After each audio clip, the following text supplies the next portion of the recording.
জয় শ্রীকৃষ্ণ। রাধে রাধে। বন্ধুরা, ভগবান শ্রীকৃষ্ণের এই বাণী আপনি যদি একবার শ্রবণ করেন, আপনার জীবনের সমস্ত পাপ, দুঃখ, কষ্ট সব ধুয়ে যাবে।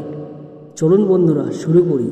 কোন কোন কাজ করলে পরমাত্মাকে লাভ করা যায়, গীতায় জানিয়েছেন শ্রীকৃষ্ণ।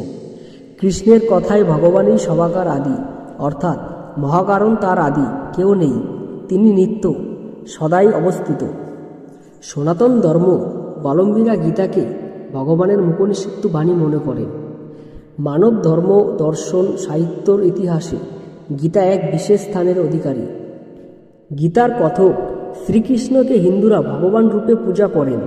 স্বয়ং গীতায় শ্রীকৃষ্ণকে শ্রী ভগবান হিসাবে বর্ণনা করা হয়েছে। প্রাচীন সংস্কৃতের একটি অংশ মহাভারত। গীতা একটি স্বতন্ত্র ধর্মগ্রন্থ তথা একটি পৃথক শাস্ত্রের মর্যাদা পেয়ে থাকে। গীতার দশম অধ্যায়ে শ্রীকৃষ্ণ অর্জুনকে নিজের বিশ্বরূপ দর্শন করিয়েছিলেন। কিভাবে পরমাত্মাকে পাওয়া যায় সেই ব্যাখ্যাও করেছিলেন।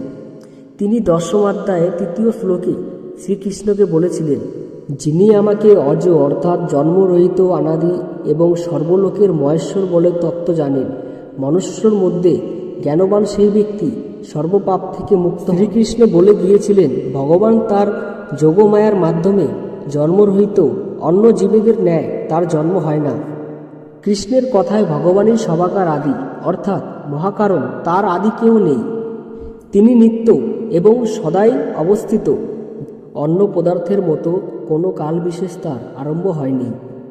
এই কথা শ্রদ্ধা ও বিশ্বাসের সঙ্গে ভালোভাবে বোঝাই হলো ভগবানকে অনাদি বলে জানা।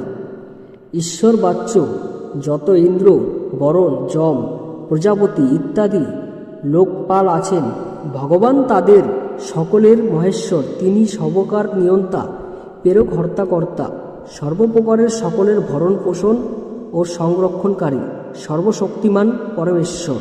ভগবানকে উপরোক্ত প্রকারের জন্মরহিত, অনাদি ও লোক মহেশ্বর জানার ফল রূপে বলা হয়েছে। অর্থাৎ জগতের সব মানুষের মধ্যে যিনি উপরোক্ত প্রকারের ভগবানকে প্রভাব ঠিকভাবে জানেন, তিনিই প্রকৃতপক্ষে ভগবানকে জানেন। এবং যিনি ভগবানকে জানেন তিনি অসম্মূর, বাকি সকলেই অসম্মূর। এবং যিনি ভগবানকে তত্ত্ব সঠিকভাবে জেনে নেন, তিনি স্বাভাবিকভাবেই তার জীবনের অমূল্য সময় সর্বপ্রকারের নিরন্তর ভগবানের ভজনে নিয়োজিত করেন। বিষয়ী ব্যক্তিদের ন্যায় ভোগকে সুখের কারণ ভেবে তাতে আবদ্ধ হন না।